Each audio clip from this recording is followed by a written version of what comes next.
दोस्तों, स्वागत है आपका हमारे चैनल दृष्टि स्टडी पॉइंट में।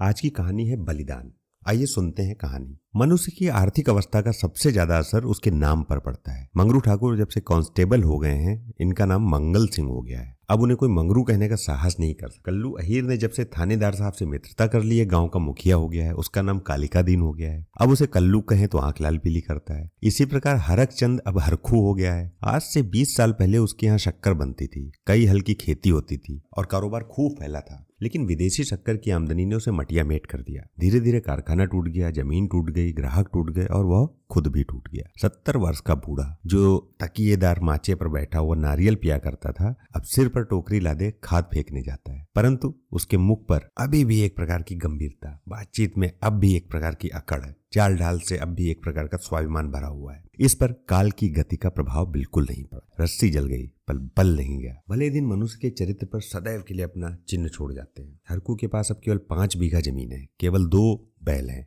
एक ही हल की खेती होती है। लेकिन पंचायत में आपस की कलह में उसकी सम्मति अब भी सम्मान की दृष्टि से देखी जाती है। वह जो भी बात कहता है बेलाग कहता है और गांव के अनपढ़े उसके सामने मुंह नहीं खोल सकते। हरखू ने अपने जीवन में कभी दवा नहीं खाई।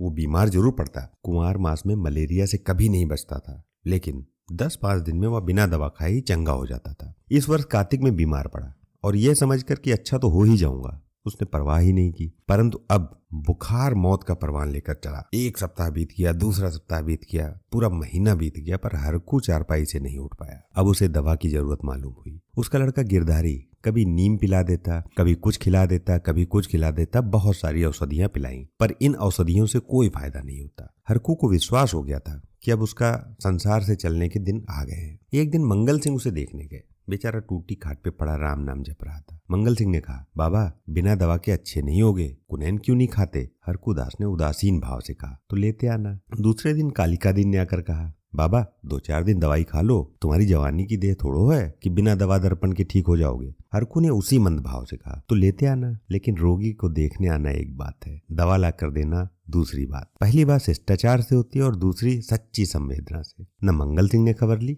न कालिका दीन ने, और न ही किसी तीसरे ने। हरखू खाट में पड़ा रहता। मंगल सिंह कभी नजर आ जाता तो कहता, भैया दवा नहीं लाए? मंगल सिंह कतरा कर निकल जाता। कालिका दीन दिखाई देते तो उनसे भी यही प्रश्न करता, लेकिन वो भी नजर बचा के निकल जाते। हरखू को या तो पता नहीं था या उसे सूझता नहीं था कि दवा पैसे के बिना नहीं आती। वह पैसों को जान से भी ज्यादा प्रिय समझता था। वो जीवन से निराश हो गया था। उसने कभी दवा के दाम की बात ही नहीं की किसी से। न दवा आई, न उसकी दशा ठीक हुई। यहाँ तक कि 5 महीने कष्ट भोगने के बाद होली के एक दिन उसने शरीर त्याग दिया। गिरधारी ने उसका शव बड़ी धूमधाम से निकाला। कार्यक्रम बड़े हौसले से किया गया।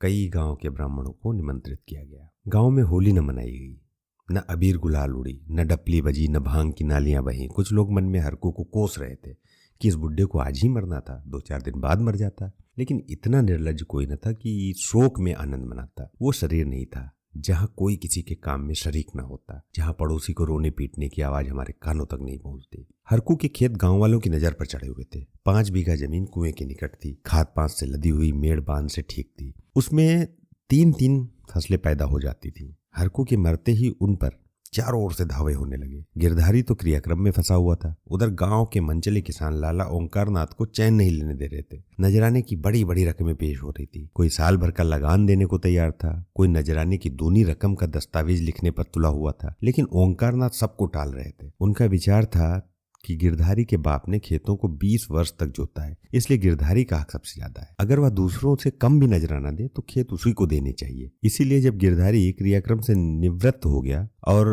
उससे पूछा, खेती के बारे में क्या कहते हो? गिरधारी ने रो कर कहा, सरकार इन्हीं खेतों ही का तो आसरा है, जोतूंगा नहीं तो करूंगा क्या? ओंकारनाथ, नहीं जरूर जेतो, खेत तुम्हारे हैं, मैं तुमसे छोड़ने को नहीं कहता। हरखू ने उसे 20 साल तक जोता था, उन पर तुम्हारा हक है। लेकिन तुम देखते हो अब जमीन की दर कितनी बढ़ गई है। तुम 8 रुपए बीघे पर जोतते हो, मुझे 10 रुपए मिल रहे हैं और नजराने के 100 अलग। तुम्हारे साथ रियायत करके लगान वही रखता हूँ, पर नजराने के रुपए तुम्हें देने पड़ेंगे। गिरधारी, सरकार मेरे घर में तो इस समय रोटियों का भी ठिकाना नहीं है, इतने रुपए कहाँ से लाऊंगा? जो कुछ जायदाद जमा थी दादा के काम में उठ गई। अनाज खलिहान में है, लेकिन दादा के बीमार हो जाने से उपज भी अच्छी नहीं हुई, रुपए कहाँ से लाऊं? ओंकारनाथ ने बोला, ये सच है, लेकिन मैं इससे ज्यादा रियायत नहीं कर सकता। गिरधारी, नहीं सरकार, ऐसा ना कहिए, नहीं तो हम बिना मारे मर जाएंगे। आप बड़े होकर कहते हैं तो मैं बैल बछिया बेचकर 50 रुपए ला सकता हूँ। ओंकार नाथ चिढ़कर बोले, तुम समझते होंगे कि हम ये रुपया लेकर अपने घर में रख लेते हैं और चैन की बंसी बजाते हैं, लेकिन हमारे ऊपर जो गुजरती है हम ही जानते हैं। कहीं ये चंदा, कहीं वो चंदा, कहीं ये नज़र, कहीं वो नज़र, कहीं यह इनाम, कहीं वो इनाम, इनके मारे कचूमर निकला जाता है। बड़े दिन में सैकड़ों रुपए डालियों में उग जाते थे। जिसे डाली न वही मुंह फुलाता है। जिन चीज़ों के लिए लड़के तरस कर रह जाते हैं उन्हें बाहर से मंगवा कर डालियाँ सजाता हूँ। उन पर कभी कानून गो आ गए, कभी तहसीलदार, कभी डिप्टी साहब का लश्कर आ गया। सब मेरे मेहमान होते हैं। अगर ना करूँ सबकी आंखों में कांटा बन जाऊँ। ये सब कहाँ से आए? बस यही जी चाहता है कि छोड़कर चला जाऊँ, लेकिन हमें परमात्मा ने इसलिए बनाया है कि एक से रुपया सता कर लें और दूसरे को रो कर दें। यही हमारा काम है। तुम्हारे साथ इतनी रियायत कर रहा हूँ, मगर तुम इतनी रियायत पर भी खुश नहीं होते हो तो हरी इच्छा। नजराने में 1 पैसे की रियायत ना होगी। अगर 1 हफ्ते के अंदर रुपए दाखिल करोगे तो खेत जोतोगे, नहीं तो नहीं। मैं कोई दूसरा प्रबंध कर दूंगा। लेकिन सुभागी जो चुपचाप बैठने वाली स्त्री न थी। वह क्रोध से भरी हुई कालिका दीन के घर गई और उसकी स्त्री को खूब लथेड़ा। कल का बानी आज का सेठ खेत जोतने चले हैं। देखें कौन मेरे खेतों में हल ले जाता है। अपना और उसका लोहा एक कर दूंगी। पड़ोसन ने उसका पक्ष लिया। तो क्या गरीबों को कुचलते फिरेंगे? सुभागी ने समझा मैंने मैदान मार लिया। उसका चित्त बहुत शांत हो गया। किंतु वही वायु जो पानी में लहरें पैदा करती है वृक्षों को जड़ से उखाड़ डालती है। सुभागी तो पड़ोसियों की पंचायत में अपने दुखड़े रोती और कालिका दिन की स्त्री से छेड़ लड़ती। इधर गिरधारी अपने द्वार पर बैठा हुआ सोचता, अब मेरा क्या हाल होगा? अब यह जीवन कैसे कटेगा? ये लड़के किसके द्वार पे जाएंगे? मजदूरी का विचार करते उसका हृदय व्याकुल हो जाता। इतने दिनों तक स्वाधीनता और सम्मान का सुख भोगने के बाद अधम चाकरी की शरण लेने के बदले वो मर जाना अच्छा समझता था। वह अब तक गृहस्थ था। उसकी गणना गांव के भले आदमियों में थी। उसे गांव के मामले में बोलने का अधिकार था। उसके घर में धन न था पर मान था। नाई, कुम्हार, पुरोहित, भाट, चौकीदार ये सब उसका मुंह ताकते थे। अब यह मर्यादा कहाँ? अब कौन उसकी बात पूछेगा? कौन उसके द्वार आएगा? अब उसे किसी के बराबर बैठने का, किसी के बीच में बोलने का हक नहीं रहा। अब उसे पेट के लिए दूसरों की गुलामी करनी पड़ेगी। अब पहर रात रहे कौन बैलों को नांद लगाएगा? वो दिन अब कहाँ जब गीत गाकर हल चलाता था। चोटी का पसीना एड़ी तक आता था पर जरा भी थकावट नहीं आती थी। अपने लहलहाते हुए खेतों को देखकर फूला न समाता था। खलिहान में अनाज का ढेर सामने रखे हुए अपने को राजा समझता था। अब अनाज के टोकरे को भरकर कौन लाएगा? अब खेती कहाँ? यही सोचते सोचते गिरधारी की आंखों से आंसू की झड़ी लग जाती है। गांव के 2-4 सज्जन जो कालिका दीन से जलते थे कभी कभी गिरधारी को तसल्ली देने आया करते थे, पर वह उनसे खुल कर न बोलता था। उसे मालूम होता था कि मैं सबकी नजरों में गिर गया हूँ। अगर कोई समझाता था कि तुमने क्रियाक्रम में इतने व्यर्थ रुपए क्यों उड़ाए तो उसे बहुत दुख होता था। वह अपने उस काम पर जरा भी नहीं पछताता था। मेरे भाग्य में जो कुछ लिखा था वह होगा, पर दादा के ऋण से उऋण हो गया। उन्होंने अपनी जिंदगी में 4 को खिलाकर खाया। क्या मरने के पीछे उन्हें पिंडे पानी को तरसा था? इस प्रकार 3 माह बीत गए और आषाढ़ आ पहुंचा। आकाश में घटाएं आ गई, पानी गिरा, किसान हल जुए ठीक करने लगे। बड़े ही हलों की मरम्मत करने में लगा। गिरधारी पागलों की तरह कभी घर के भीतर जाता, कभी बाहर जाता, अपने हलों को देखता। इसकी मुठिया टूट गई है, इसकी फाल ढीली हो गई है, जुओं में सैला नहीं है। देखते देखते वह क्षण भर को अपने को भूल गया। दौड़ा बढ़ई के यहाँ गया और बोला, रज्जू मेरे हल भी बिगड़े हुए हैं, चल बना दे। रज्जू ने उसकी ओर करुणा भाव से देखा और अपना काम करने लगा। गिरधारी को होश आया, नींद से चौंक पड़ा। गलानी से उसका सर झुक गया, आंखें भर आई और चुपचाप घर चला आया। गांव में चारों ओर हलचल मची थी। कोई सन के बीज खोजता फिरता था, कोई जिमीदार की चौपाल से धान के बीज ले आता था। कहीं सलाह होती थी किस खेत में क्या बोना चाहिए। गिरधारी ये बातें सुनता और जलहीन मछली की तरह तड़पता रहता। एक दिन शाम के समय गिरधारी खड़ा अपने बैलों को खुजला रहा था कि मंगल सिंह आए और इधर उधर की बातें करके बोले, गोई को बांधकर कब तक खिलाओगे? निकाल क्यों नहीं देते? गिरधारी ने मलिन भाव से कहा, हाँ कोई ग्राहक आए तो निकाल दूं। मंगल सिंह बोलता है, एक ग्राहक तो हम ही हैं, हम ही को दे दो। गिरधारी अभी उत्तर दे भी नहीं पाया था कि तुलसी बनिया आया और गरज कर बोला, गिरधारी तुम्हें रुपए देने हैं कि नहीं? वैसा कहो। 3 महीने से हिला हवाली करते चले आ रहे हो, अब कौन सी खेती करते हो कि तुम्हारी फसल को अगोरे बैठे रहेंगे? गिरधारी ने दीनता से कहा, साह जैसे इतने दिनों मान गए हो आज और मान जाओ, कल तुम्हारी 1-1 कौड़ी चुका दो। मंगल और तुलसी ने इशारों से बातें की और तुलसी भुनभुनाता हुआ चला गया। तब गिरधारी मंगल सिंह से बोला, तुम इन्हें ले लो तो घर के घर में ही रह जाएंगे, कभी कभी आंखों से देख लिया करूंगा। मंगल सिंह बोलता है, मुझे अभी तो कोई ऐसा काम नहीं है, लेकिन घर पर सलाह करूंगा। गिरधारी बोलता है, मुझे तुलसी के रुपए देने हैं,